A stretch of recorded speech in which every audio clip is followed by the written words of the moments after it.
Commander Jack Harrison sat in the communication center of Earth's Solar Command, watching the morning reports flow across his screens when the first distress signal came through from New Montana Colony. The message was brief and filled with static, but the words were clear enough to make his blood run cold.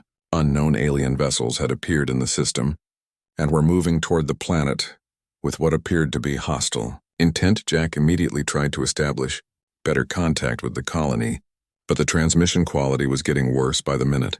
Governor Lisa Martinez managed to send one final clear message before the communication array went completely silent. She reported that massive ships unlike anything in human databases had emerged from hyperspace near the outer edge of the system. The vessels were enormous and moved with a grace that suggested technology far beyond human understanding.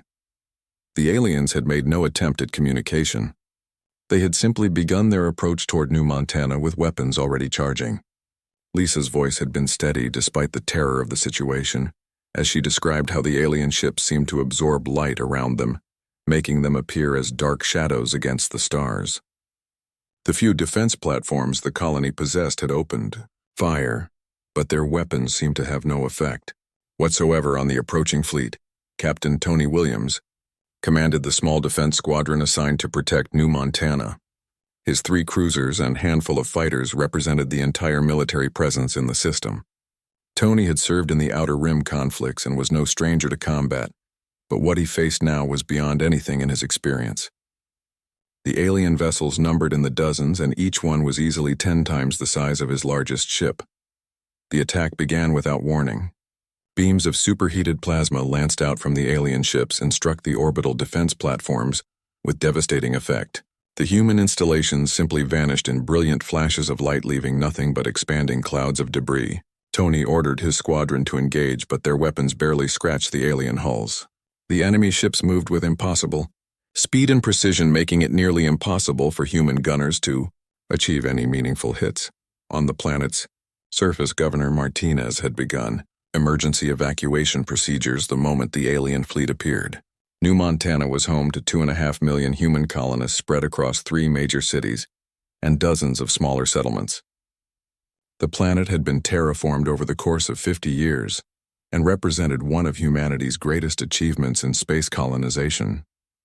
Now all of that was about to be destroyed by an enemy they had never even known existed. The civilian evacuation ships could only carry a fraction of the population, and there was nowhere near enough time to save everyone. Lisa made the hardest decision of her life and ordered priority evacuation for children and essential personnel, while coordinating with the planetary defense forces to buy as much time as possible. The colonists moved with desperate efficiency, loading transport ships as quickly as they could while watching the battle rage in the sky above them. The alien bombardment of the planet began 3 hours after their arrival in the system. The weapons they used were unlike anything humans had encountered before. Instead of simple kinetic projectiles or energy beams, the aliens deployed some form of plasma technology that seemed to eat away at matter itself. The first strikes hit the major population centers with surgical precision, suggesting the aliens had spent considerable time studying human settlements. Captain Williams watched helplessly as the cities of New Montana were systematically destroyed. His own ship had taken severe damage and most of his squadron was already gone. In a final act of defiance, he ordered his cruiser on a collision course with the largest alien vessel. The impact did little more than scratch the enemy's hull, but it bought the evacuation ships a few more precious minutes to escape the system. The alien fleet that had destroyed New Montana belonged to something called the Zephyrian Collective. According to the few transmissions human intelligence managed to intercept, the aliens seemed to view humans as nothing more than an inferior species that had expanded into territory the collective considered their own. Admiral Kethvar, who commanded the attack fleet, had given orders for the complete elimination of human presence in the system. The few survivors who managed to escape New Montana brought with them recordings of the alien ships and weapons. The technology gap between humans and the Zephyrians appeared to be enormous. Their ships moved faster than anything in human space, and their weapons could destroy entire cities in minutes. Most disturbing of all was their complete lack of interest in communication or negotiation. They had simply arrived and begun killing without any attempt to establish contact. When the final transmission from New Montana reached Earth, the scale of the disaster became clear. 2.3 million human colonists were dead. The planet itself had been rendered uninhabitable by the alien bombardment. Every orbital facility had been destroyed, and the few evacuation ships that escaped carried less than 12,000 survivors. For the Zephyrian collective, this had been nothing more than a minor border skirmish against a primitive species.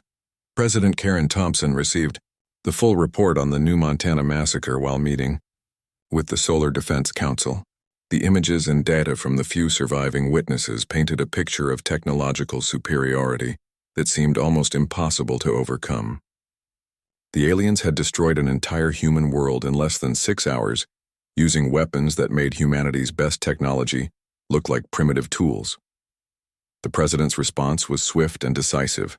She immediately declared a state of total war against the Zephyrian collective and authorized the activation of military protocols that had been kept secret for decades.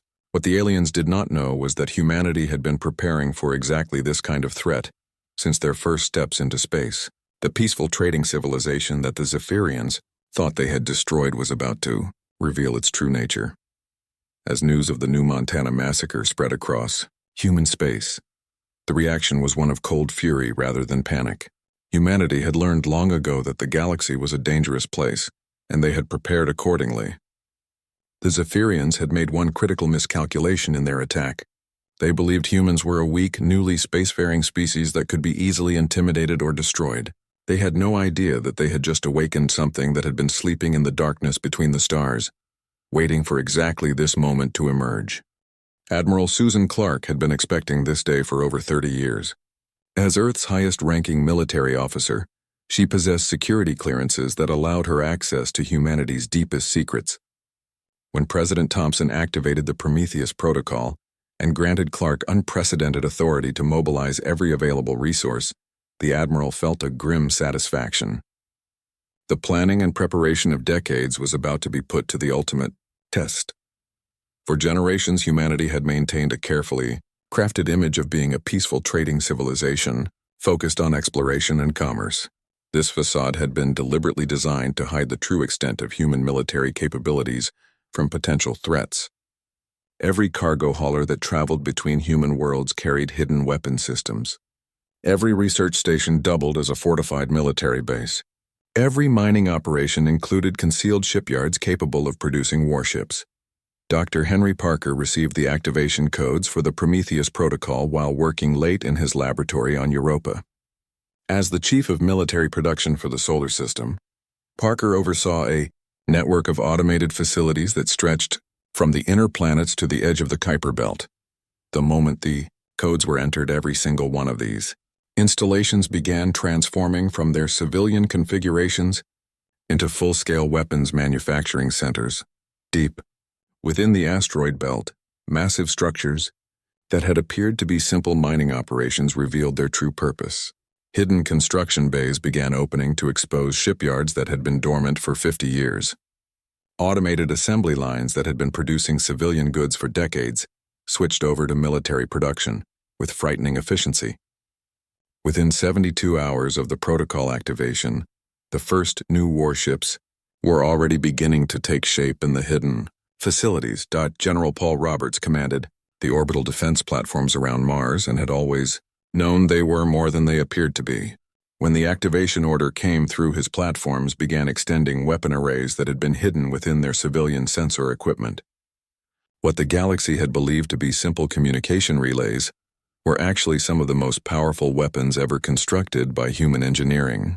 Each platform possessed enough firepower to level a small moon. Captain Amy Foster had spent 5 years commanding what appeared to be a standard cargo hauler running supplies between Earth and the outer colonies. She had always wondered why her ship seemed unusually heavily built, and why certain sections were marked as off-limits to most of her crew. When the Prometheus Protocol activated, her ship's true nature was revealed.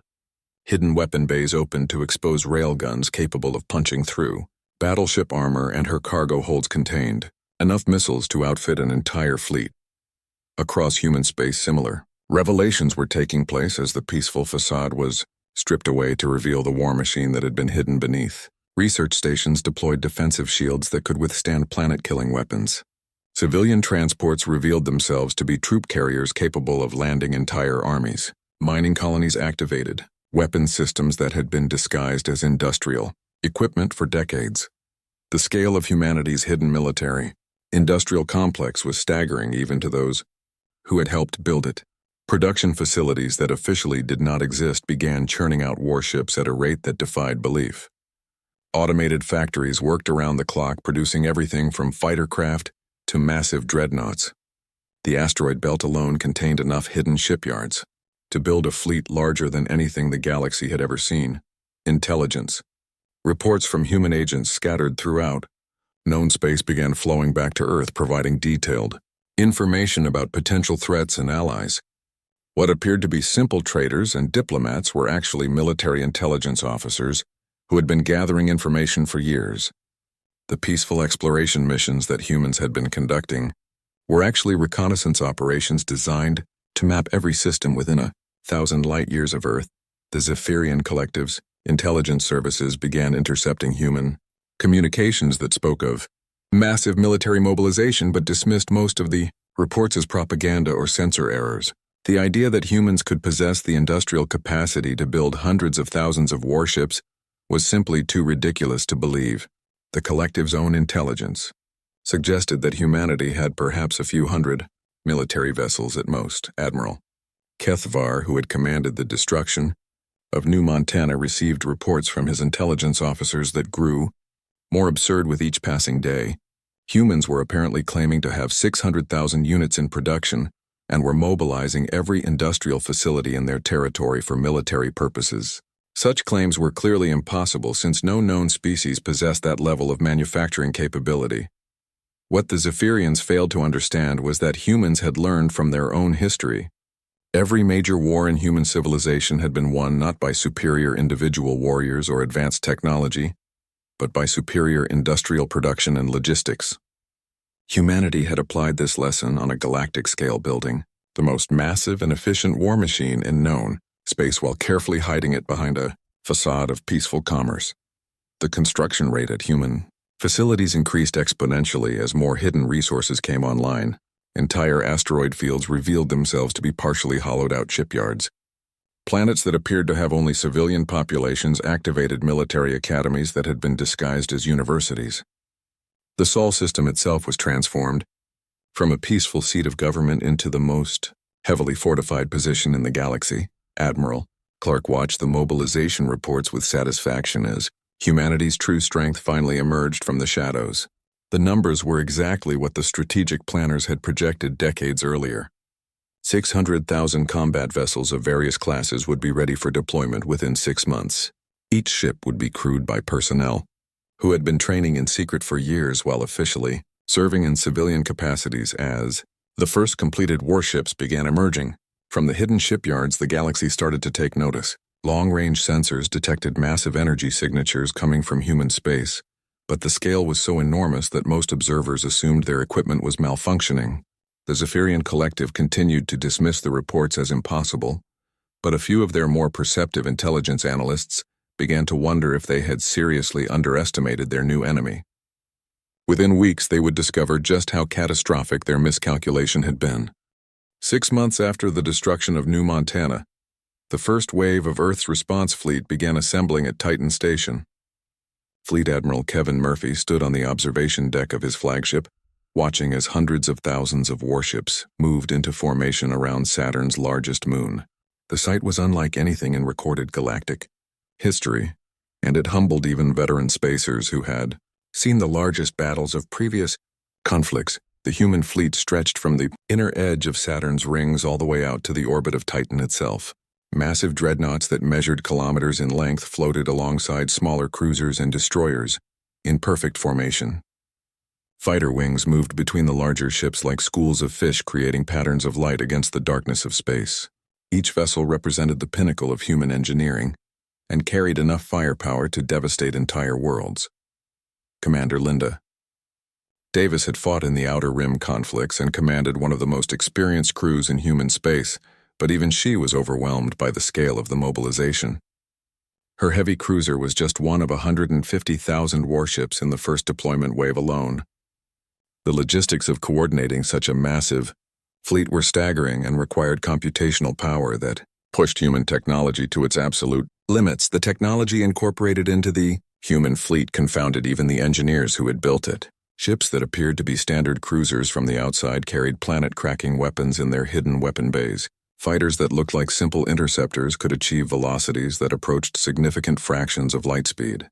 The power sources alone represented breakthrough technology that had been developed in secret over decades of research. Captain Mike Johnson commanded a heavy battleship that mounted railguns capable of punching through a small moon. The kinetic projectiles fired by his weapons could achieve velocities that made them nearly impossible to intercept, and carried enough energy to devastate any target they struck. His ship also carried fusion missiles that could crack continental plates and defensive shields that could withstand direct hits from Stellar-class weapons. Colonel Beth Adams commanded one of the massive assault carriers that formed the backbone of the human invasion force. Her ship could deploy entire armies in a matter of minutes and carry enough troops and equipment to conquer planets. The landing craft in her bays were heavily armored and armed with weapons that could provide close air support for ground operations. Each carrier represented the ability to project human military power across interstellar distances.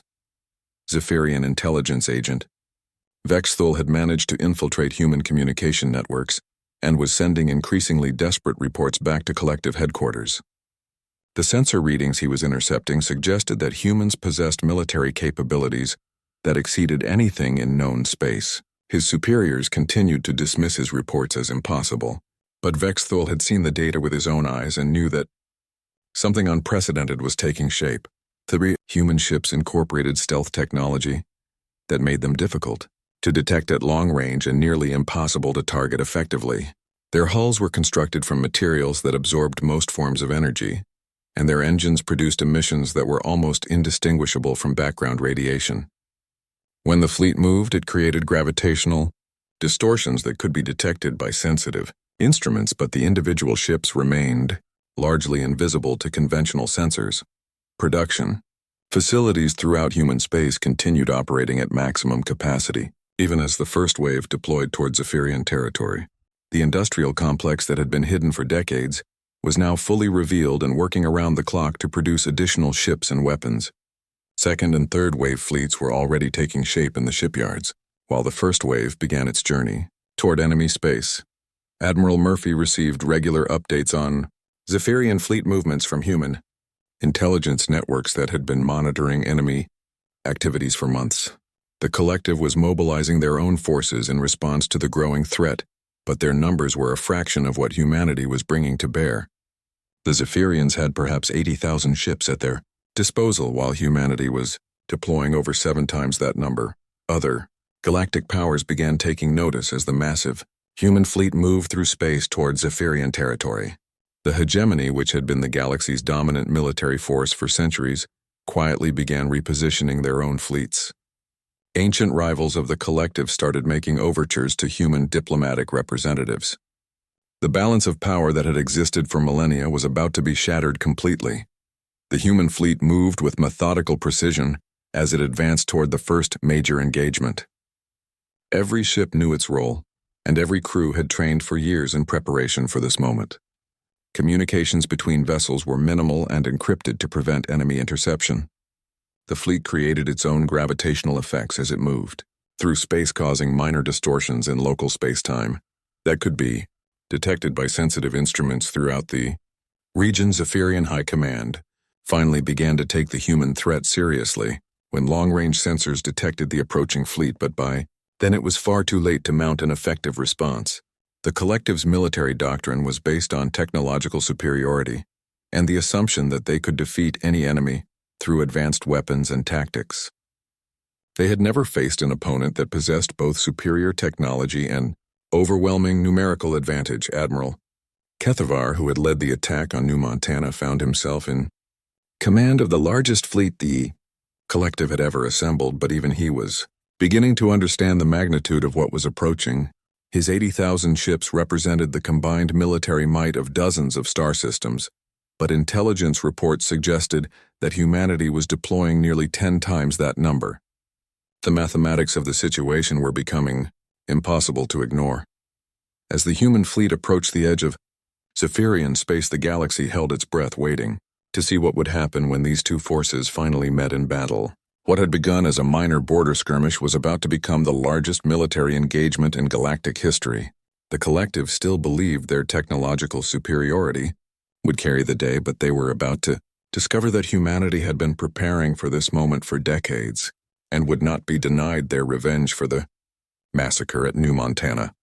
The Battle of Kepler's Gate began when Admiral Susan Clark's advance scouts detected the massive Zephyrian fleet positioned near the strategic jump point that controlled access to 3 major star systems.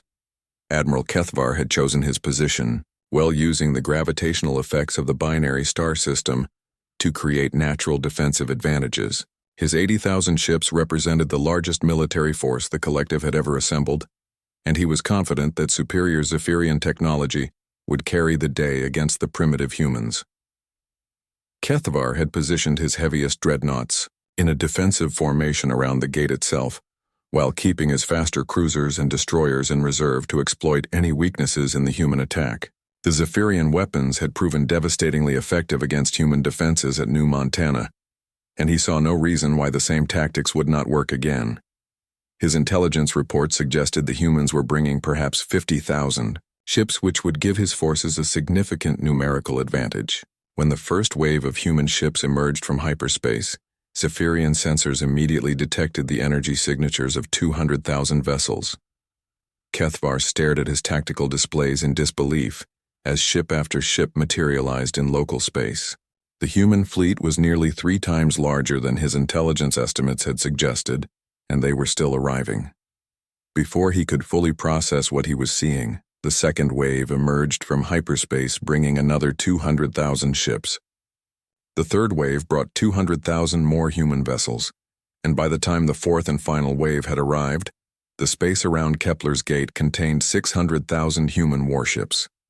The combined mass of the human fleet was so enormous that it created measurable gravitational distortions in local spacetime.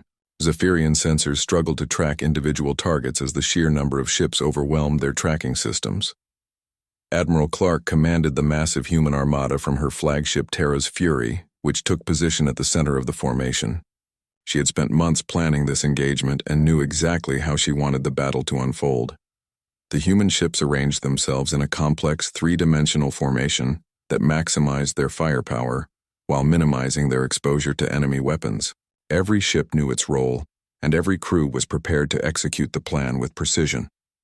The battle began when Kethvar ordered his fleet to open fire, hoping to inflict maximum damage before the humans could coordinate their response. Zephyrian.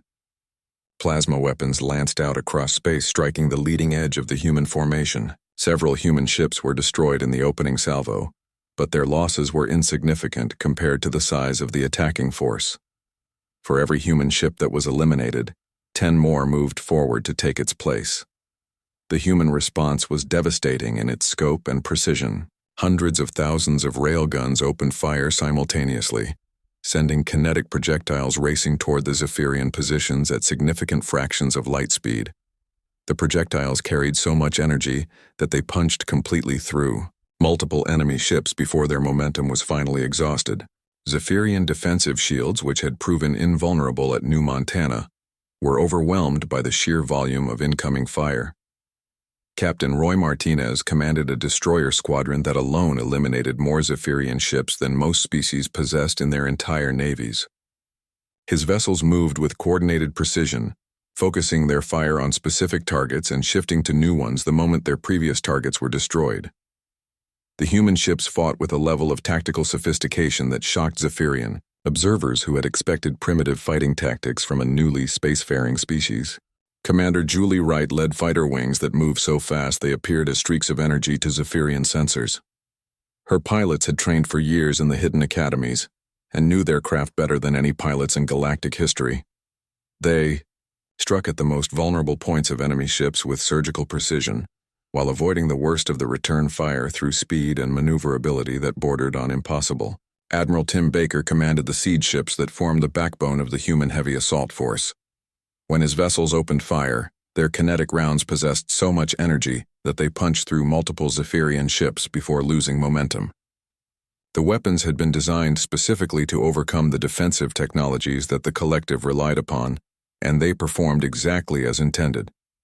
Each shot was capable of disabling or destroying even the largest enemy vessels. The battle raged for 14 hours as the Zephyrian fleet was systematically destroyed by overwhelming human firepower. HFY tried every tactical maneuver in the collective playbook, but nothing could overcome the sheer numerical and technological superiority of the human forces. His ships fought bravely, but they were facing an enemy that had prepared for this exact scenario for decades while carefully hiding their true capabilities.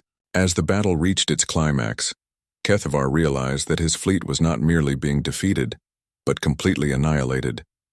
Of the 80,000 ships he had brought to the engagement, fewer than 300 remained combat effective. His own flagship, the Dominion's Pride, had taken critical damage and was listing badly as its hull breached in multiple locations. The most powerful fleet in collective history was being destroyed by an enemy they had seriously underestimated. The final moment of the battle came when a single railgun round from a human siege ship struck the Dominion's Pride amidships. The kinetic projectile carried so much energy that it cut the massive dreadnought completely in half, causing both sections to explode in brilliant fireballs that could be seen from across the battlefield. HFY died along with his ship, taking with him the last hope of Zephyrian victory in the engagement. When the firing finally stopped, the space around Kepler's Gate was filled with the debris of the once mighty Zephyrian fleet. Less than 300 enemy ships managed to escape the engagement, and they fled in complete disarray, carrying word of the disaster back to collective space. The human fleet had achieved a victory so complete that it reshaped galactic understanding of what was possible in space warfare. News of the Battle of Kepler's Gate spread across the galaxy within days of the engagement. 600,000 human warships had destroyed the largest fleet in collective history, while suffering minimal losses themselves. The galaxy suddenly realized that a new apex predator had emerged from the darkness between the stars, and that the balance of power that had existed for millennia was about to change forever. Humanity had announced its arrival on the galactic stage with overwhelming force and demonstrated that they would not tolerate unprovoked attacks on their people. The surrender of the Zephyrian collective came just 3 weeks after the Battle of Kepler's Gate, when Regent Nixtar arrived at the human staging area, aboard a small diplomatic vessel flying flags of truce. The once proud leader of the collective looked haggard and defeated as he was escorted to Admiral Clark's flagship to negotiate terms. The destruction of their primary fleet had left the Zephyrians completely defenseless against the remaining human forces. Admiral Clark received the Zephyrian delegation in the main conference room of Terra's Fury, surrounded by the flags and battle honors of the human fleet. The surrender document that Nixtar signed acknowledged full responsibility for the unprovoked attack on New Montana, and agreed to reparations that would take the collective generations to pay. More importantly, it granted humanity unrestricted access to Zephyrian territory and technology. The speed and completeness of the Zephyrian collapse sent shockwaves throughout the galaxy, as other species realized what it meant for their own security. The collective had been considered one of the major powers in local space, and their total defeat at the hands of a previously unknown species demonstrated that the old assumptions about galactic politics were no longer valid. Humanity had emerged as the dominant military force in the region. Ambassador Carol Turner found herself in the unprecedented position of negotiating from a position of absolute strength as representatives from dozens of species requested meetings with human leadership. Trade agreements that had been stalled for years were suddenly approved on terms highly favorable to humanity. Territorial disputes that had seemed intractable were resolved in humanity's favor almost overnight. The galaxy had learned to respect human power. The hegemony, which had been the galaxy's foremost military power for over 1,000 years, quietly approached human diplomatic representatives with proposals for mutual defense treaties.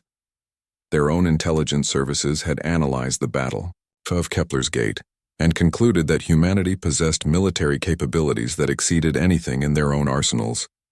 The ancient empire that had once dominated half the galaxy now sought human protection. What shocked galactic observers most was humanity's restraint in victory.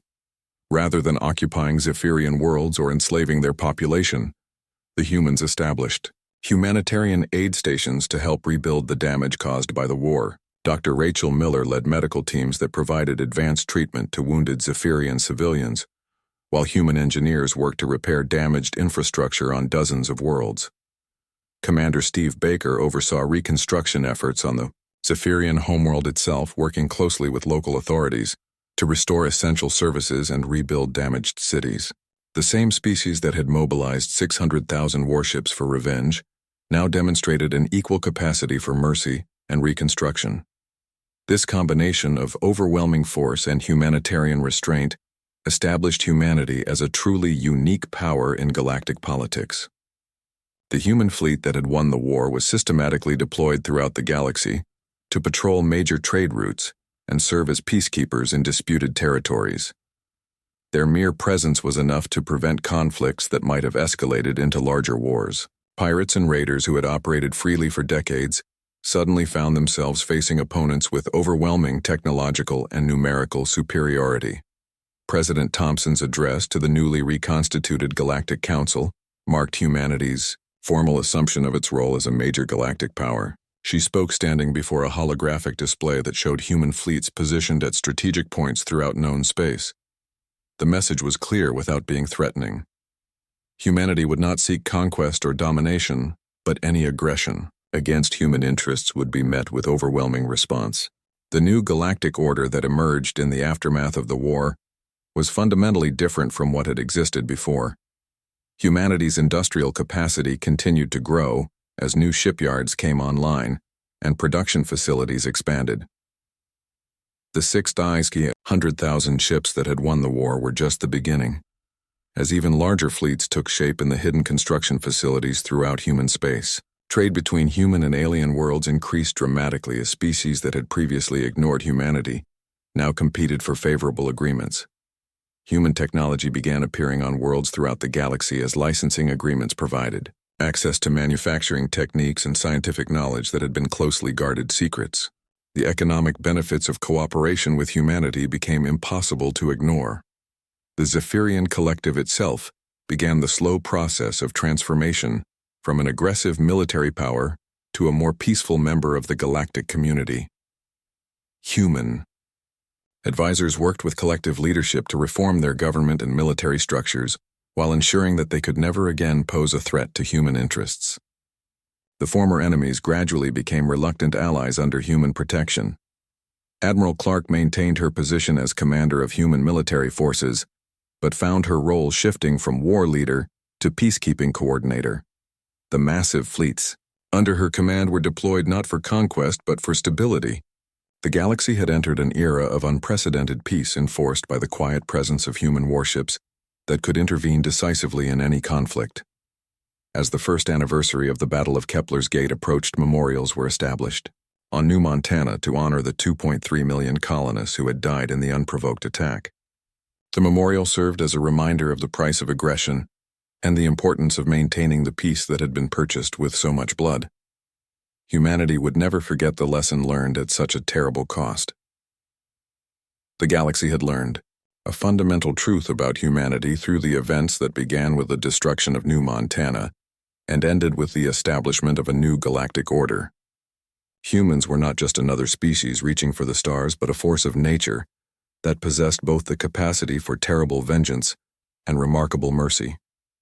Like all forces of nature, they were best left undisturbed, but when properly approached, they could provide protection and prosperity for all who chose to live in peace with them.